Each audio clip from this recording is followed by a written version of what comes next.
Hola amigos, un tremendo hiper mega saludazo de Cusatón. Bienvenidos a un nuevo video. Que el amor de Dios entre en sus corazones para que puedan amar al prójimo obedeciendo los 10 mandamientos. Bueno amigos, algunos tuvieron la oportunidad de darse cuenta que me eliminaron un video, el antepenúltimo video, en el cual hablaba de unos youtubers que están usando su canal de YouTube para atraer niños a su canal y luego ellos presentan contenido de adultos. En fin amigos, ya vieron ustedes lo que sucedió. YouTube corrió a eliminarme inmediatamente mi video, poniéndome una advertencia en mi canal por supuestamente estar haciendo ciberacoso y bullying. Algo que realmente me molesta, realmente a mí me molesta mucho cuando YouTube me endilga estas etiquetas que son delitos. Es un delito hacerle a una persona ciberacoso o bullying. Pero amigos, obviamente yo no le hice ciberacoso o bullying a nadie.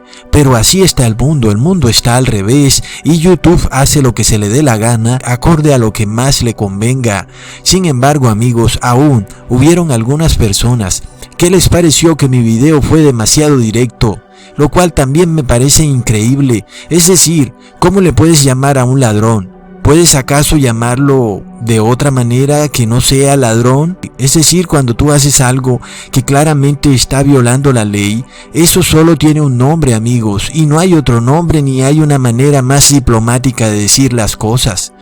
El tema es amigos que antes de continuar con el video de hoy, quiero explicarles en qué consiste los derechos que nosotros tenemos en nuestra Constitución. Y es que hablar de una figura pública no es ciberacoso o bullying, porque cuando una persona hace cosas en público, entonces esa persona está exponiendo su vida al público, por lo cual cualquiera está en el derecho de referirse a lo que esa persona hace en público, porque esa persona fue la que tomó una cámara y se grabó a sí misma en público. Ahora, ¿qué sucede cuando esa persona en público está violando la ley flagrantemente en público? Entonces amigos, por supuesto que estamos en todo nuestro derecho de denunciarlo en público, porque está violando la ley en público, ¿ok? Así que esta persona toma una cámara, se graba a sí mismo bajándose los calzones, él mismo está exponiéndose al público.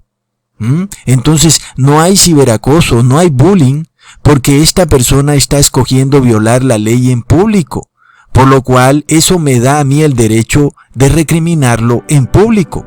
Porque pensemos en algo amigos, si yo no tengo derecho de recriminar en público a esta persona cuando él mismo está violando la ley en público, de pura lógica, él tampoco entonces debería tener derecho a bajarse los calzones en público, ¿cierto? Es decir, ¿por qué él tiene derecho a manifestar su vida en público y yo no tengo derecho a recriminarlo en público? Eso está como muy extraño.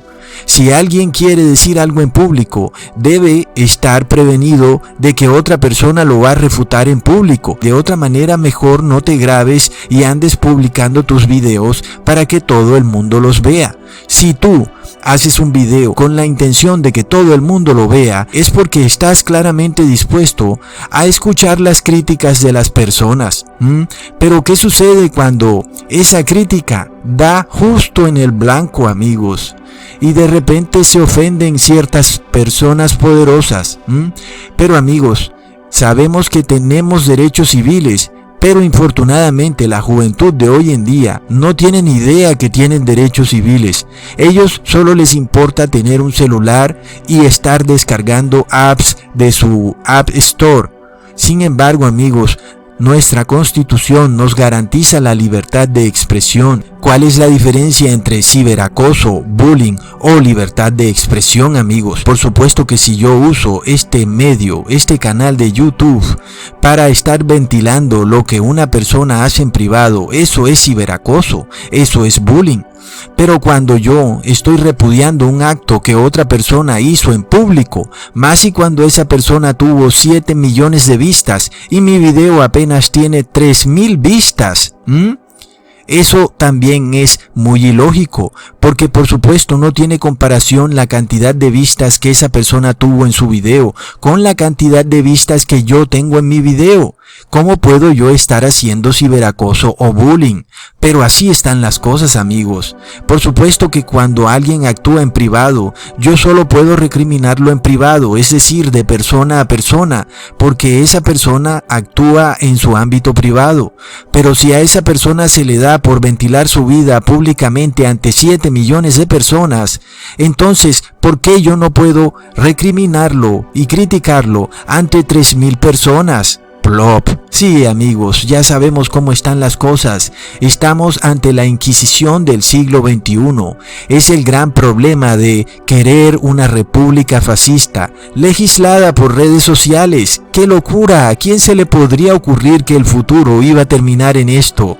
Es decir, que ahora las redes sociales son las que dicen qué es legal y qué no es legal. Plop, recontra mega plop. Bueno, amigos, este es el bienestar. Bienvenidos al siglo XXI.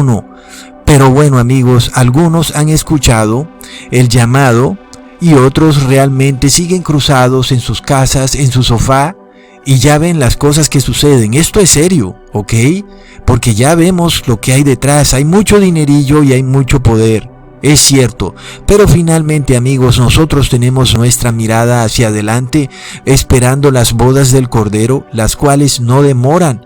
Por eso Jesús nos dejó un evento para estudiar en la Biblia, las bodas de Canaán. Una historia real que fue tergiversada por la Iglesia Católica hasta el cansancio para tratar de justificar su adoración a María y ponerla a ella como intercesora, quien supuestamente habría intercedido en el milagro de transformar el agua en vino. Realmente, amigos, al leer la historia, vemos claramente que María no tuvo nada que ver en ese milagro. Pero leamos primero. Al tercer día se hicieron unas bodas en Caná de Galilea, y estaba allí la madre de Jesús. Y fueron también invitados a las bodas Jesús y sus discípulos. Y faltando el vino, la madre de Jesús le dijo: «No tienen vino». Y Jesús le dijo: «¿Qué tienes conmigo, mujer? Aún no ha venido mi hora». Y su madre dijo a los que servían: «Haced todo lo que os dijere». Así que empecemos leyendo claramente. Esta frase de María es supremamente importante. Haced todo lo que os dijere. Es decir, que ella está diciendo que los sirvientes tenían que obedecer a Jesús si querían que algo ocurriere. Pero jamás podemos decir que aquí hay algún tipo de intercesión de María para que el milagro suceda. Es todo lo contrario. Este milagro solo se da entre dos personas, entre Jesús y los sirvientes, y no interviene nadie más, y lo vamos a probar perfectamente. Como vemos, María lo único que hace es decirle a los sirvientes que obedezcan a Jesús. Pero si los sirvientes no hubieran obedecido a Jesús, ningún milagro hubiera ocurrido. No podemos decir jamás que los sirvientes obedecieron a María. Eso sería muy absurdo, porque básicamente ella estaba diciendo que obedezcan a Jesús. Y entonces, amigos, por favor, leamos claramente. Para que el milagro sucediera, los sirvientes tenían que obedecer a Jesús. Eso es muy distinto a lo que la Virgen María de la Iglesia Católica anda proclamando, la cual además sabemos que no es la misma María que descansa en su tumba esperando la resurrección, pues la Virgen María de la Iglesia Católica anda diciendo cada vez que se aparece que debemos obedecerla a ella y que debemos obedecer sus órdenes, pues ella actúa como una matrona, yendo en contra del orden establecido por Dios, en el cual recordemos que el hombre es cabeza del hogar y es quien da las órdenes, así no les guste a muchas feministas. Así que por supuesto la Virgen María es una gran feminista. Sin embargo, la verdadera María, Madre de Dios, no era feminista. Ella actuó en base al orden establecido por Dios, en el que Jesús como hombre es quien da las órdenes. Plop. Ahora, amigos, ella claramente dice: obedezcan a Jesús. Por otro lado, es obvio que el milagro jamás hubiera ocurrido si los sirvientes hubieran dicho: pero ¿como para qué vamos a obedecer a Jesús? ¿Quién es este para que nosotros lo obedezcamos? Pero eso no fue lo que sucedió, gracias a Dios. Los sirvientes sí obedecieron a Jesús y ellos tuvieron fe. y si no lo hubieran obedecido jamás hubiera existido el tal milagro. Así que María no interviene en lo absoluto en ese milagro, por el contrario, si hay algo que ella hace es reforzar la autoridad de Jesús. Amigos, entonces, entrando en lo que nos compete, en los últimos días, nosotros tendremos que actuar de la misma manera como actuaron los sirvientes.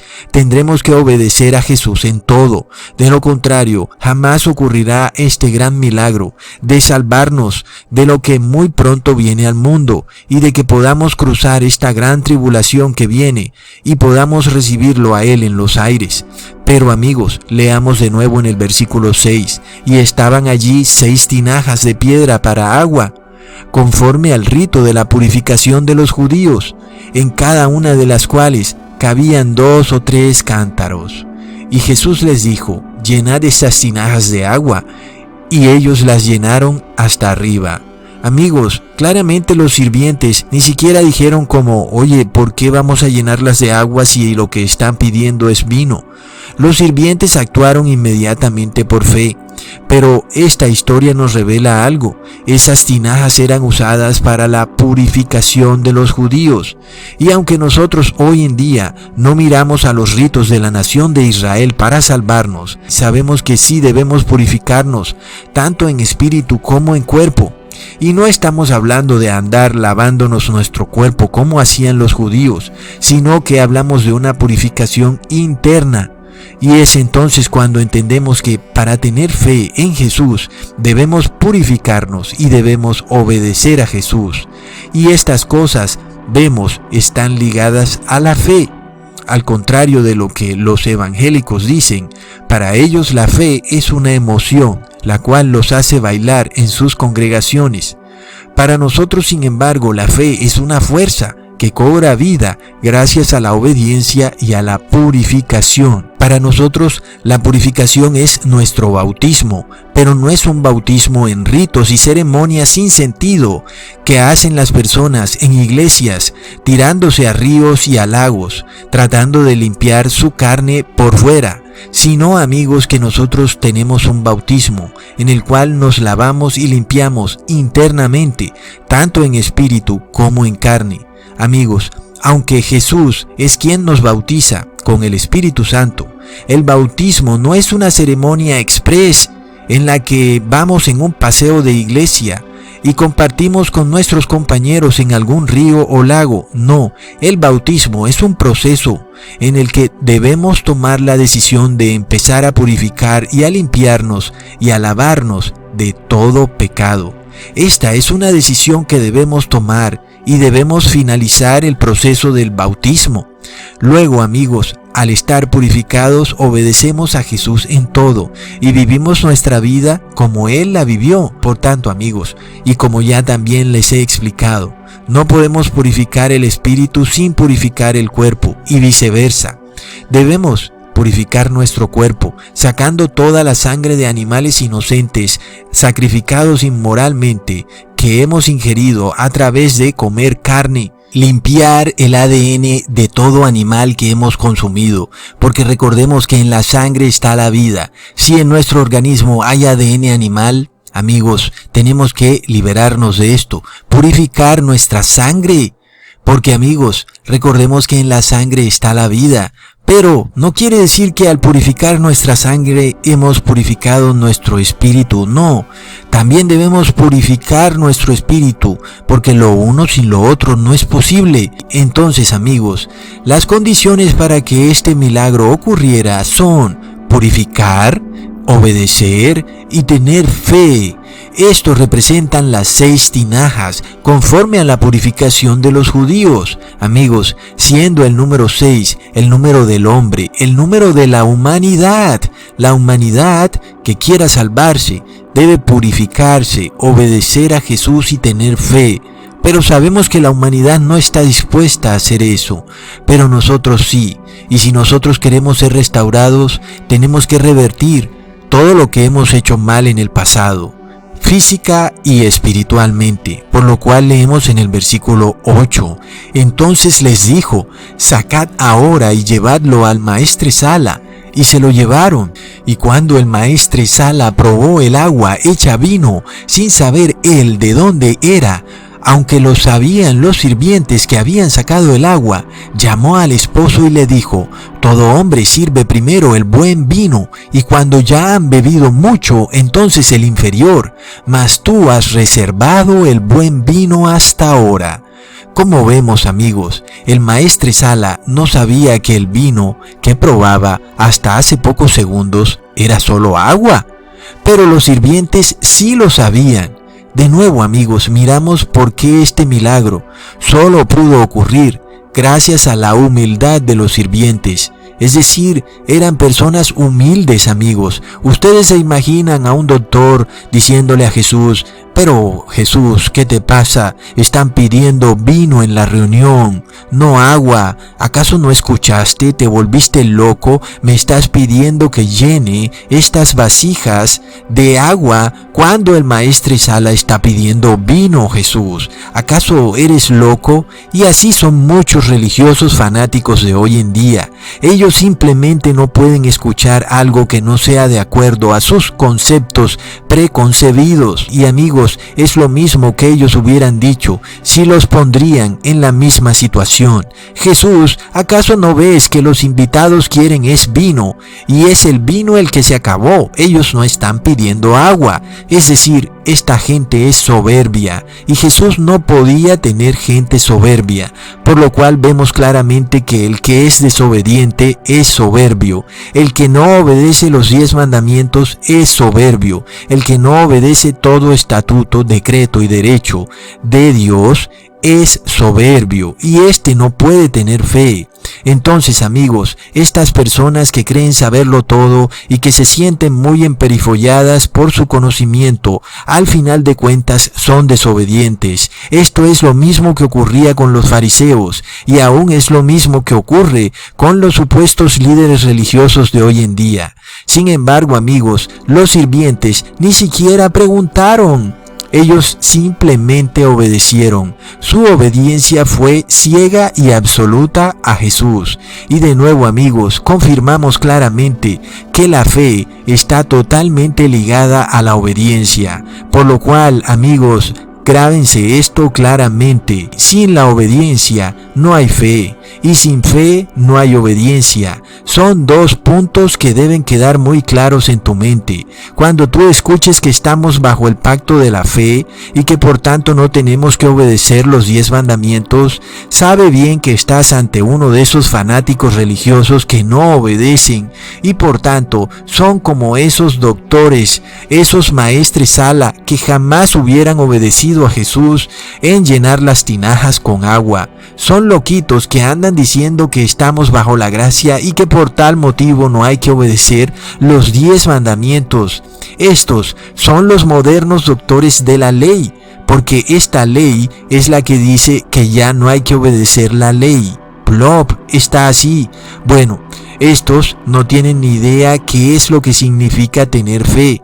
Para ellos la fe es un sentimiento, una sensación, algo así como algo que los recorre de arriba abajo, como un kundalini. Estas personas solamente creen en lo que sienten, y si no sienten nada, no creen en nada. Para ellos la fe es como un relámpago, que si no lo ven no existe.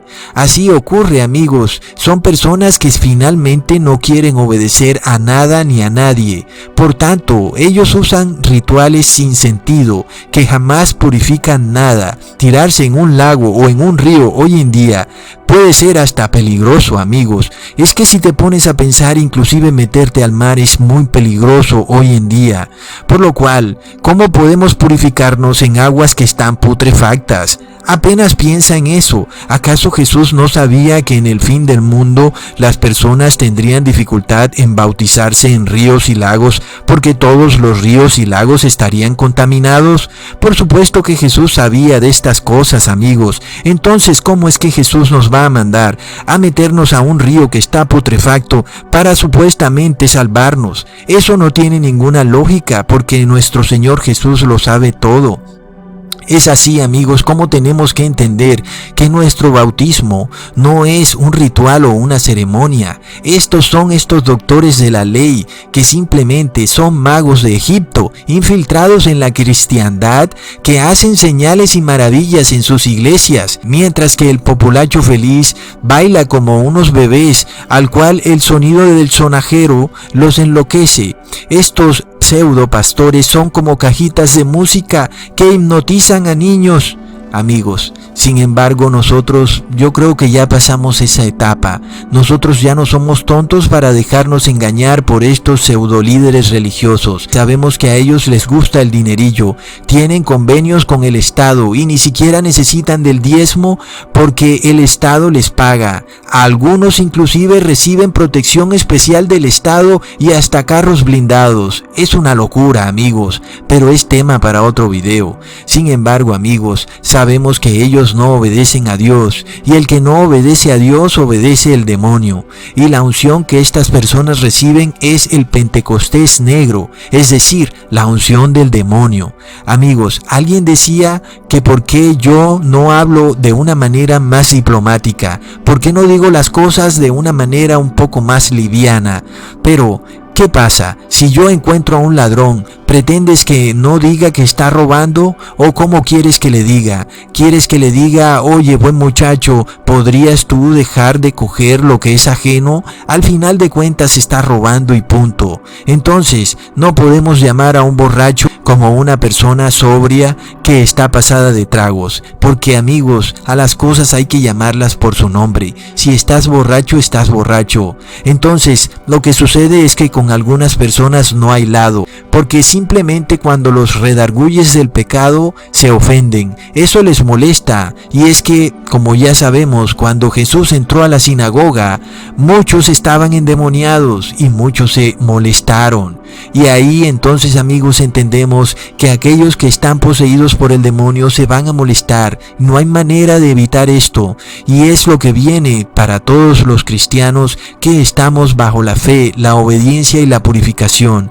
Vamos constantemente a estar pisándole los callos a cierto grupo de personas, y no hay manera de evitar esto, porque son personas poseídas por el demonio. Así que la tenemos bien complicada, amigos. Sin embargo, nosotros vemos a los sirvientes y ellos nos dan una tremenda enseñanza.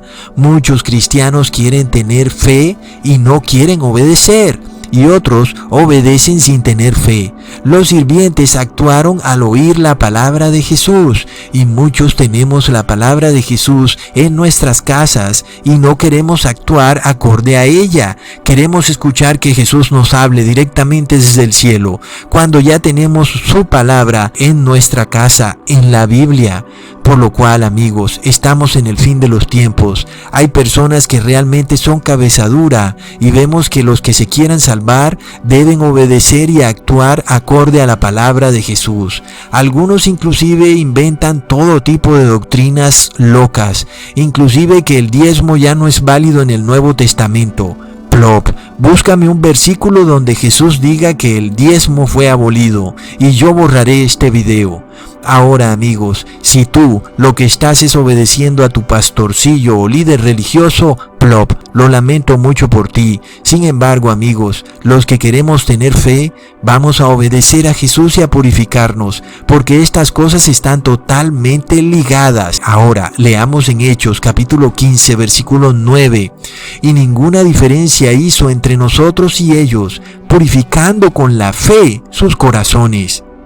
Amigos, algunos quieren tirarse a un río o a un lago para purificarse, pero la fe es la que purifica, y la obediencia es la que purifica, y ese es el bautismo. Obedecer y tener fe, eso nos purifica, y eso es el bautismo. Eso lo hacemos internamente y no externamente, tanto en nuestro cuerpo como en nuestro espíritu. El que se purifica obedece, de otra manera no puede estar puro jamás, y el que obedece lo hace por fe. Amigos, leamos en Santiago capítulo 4 versículo 8. Acercaos a Dios, y Él se acercará a vosotros. Pecadores, limpiad las manos, y vosotros los de doble ánimo, purificad vuestros corazones. Amigos, está claro, porque es que los pecadores tienen que limpiarse de pecado, porque de otra manera no pueden purificar sus corazones, por lo cual leemos en Primera de Pedro capítulo 1 versículo 22, habiendo purificado vuestras almas en la obediencia de la verdad, por el Espíritu, en amor hermanable sin fingimiento, amándonos unos a otros de corazón puro. Por lo cual, ¿cómo puede alguien pensar que quiere amar al prójimo si anda robando o adulterando o codiciando o si es avaro? No se puede, amigos, es pecador, por tanto no puede amar al prójimo. Es que es una tremenda contradicción decir que amar al prójimo es lo que debemos hacer y no obedecer los 10 mandamientos, porque por supuesto no hay amor al prójimo en aquel que es ladrón. Amigos, vamos, ahí vemos que esto es un asunto muy claro. Solo los sirvientes, es decir, aquellos que son humildes de corazón, estuvieron dispuestos a cumplir las 3 condiciones para que el milagro sucediera. Y muchos creen que el humilde de corazón es aquel que es pobre. Pero amigos, vamos, sabemos que en este mundo hay billones de pobres con B, billones de pobres, y son soberbios de corazón. Así que el que es humilde es porque obedece, porque se purifica, porque tiene fe. Pero aún, amigos, solo los sirvientes reunieron esas 3 características. Por esto leemos en el versículo 9, cuando el maestresala probó el agua hecha vino, sin saber él de dónde era, aunque lo sabían los sirvientes que habían sacado el agua, llamó al esposo y le dijo: todo hombre sirve primero el buen vino, y cuando ya han bebido mucho, entonces el inferior, mas tú has reservado el buen vino hasta ahora. Amigos, aunque el maestresala no fue parte del milagro, él cuando probó el nuevo vino, pudo reconocer inmediatamente que era mejor que el anterior. Ahora pongan mucha atención, amigos, porque las palabras del maestresala son demasiado claras. Él nos está diciendo que el vino que él probó jamás pudiera haber sido vino fermentado, y esta es una verdad escondida por los imperios religiosos. Y es que cuando somos adoctrinados nos cuesta tanto entender la Biblia, porque hemos sido adoctrinados desde pequeños y pensamos que el vino que Jesús tomó era vino fermentado, y eso es totalmente falso. Y vemos que las palabras del maestresala nos lo comprueban exactamente, porque amigos, ¿cómo pudo haber dicho el maestresala que el vino nuevo es mejor que el viejo, cuando todos sabemos que en el vino fermentado es el vino viejo el que es mejor que el nuevo? Amigos, eso realmente no tenía ningún sentido. Cuando leemos nosotros la palabra vino, inmediatamente pensamos que es vino fermentado, es decir, que es alcohol, porque hemos sido adoctrinados de una manera poderosa. Sin embargo, en los tiempos bíblicos, el vino también era jugo de uva, así que no tenía que ser vino fermentado. Nosotros apenas vemos la palabra vino, inmediatamente pensamos que es alcohol. Sin embargo, amigos, la Biblia algunas veces usa la palabra vino para referirse a alcohol y otras veces para referirse a jugo de uva. Entonces, ¿cómo podemos saber cuándo se refiere a lo uno y cuándo se refiere a lo otro? Amigos, es muy claro, Jesús jamás hubiera tomado vino fermentado, porque es alcohol, y el vino fermentado contamina la mente. Y si estamos hablando de purificación, ¿cómo puede existir un vino que contamina la mente? Amigos, la misma historia no puede contradecirse. Si las 6 tinajas eran conforme al rito de purificación, ¿cómo es que esas 6 tinajas ahora iban a albergar vino fermentado, el cual contamina la mente? No, amigos, el maestresala claramente nos dice, el vino nuevo es mejor que el viejo. Esto nos informa clarísimo que no se está hablando de vino fermentado. Por otro lado, vemos que el maestresala estaba totalmente sobrio, y eso que él dice que ya llevaba rato tomando vino, pero lo vemos en sus 5 sentidos. De otra manera, nadie puede probar un vino fermentado y considerar alguna diferencia con otro vino fermentado, porque cuando las personas toman alcohol, sus sentidos se duermen y jamás hubiera podido sentir la diferencia entre un vino y el otro. Amigos, sin embargo, vemos claramente las palabras del Maestresala. Todo hombre sirve primero el buen vino, y cuando ya han bebido mucho, entonces el inferior, mas tú has reservado el buen vino hasta ahora. Amigos, obviamente, esto no tendría ninguna lógica si habláramos de vino fermentado, porque Jesús había recién creado el vino. Este vino no podía ser mejor que el anterior, porque estaba recién creado. Cualquiera que sepa de vino sabe que aun y cuando un vino es creado, este vino debe ser guardado por algún tiempo para que sea más añejo y supuestamente tenga mejor sabor. Sin embargo, el Maestresala claramente nos está hablando de algo totalmente contrario. Para él, el mejor vino fue el que Jesús acabó de hacer. Esto nos prueba que el vino no era fermentado, sino que era simplemente jugo de uva, ¿ok? Ahora, habiendo aclarado esto, vemos que el vino nos representa la doctrina.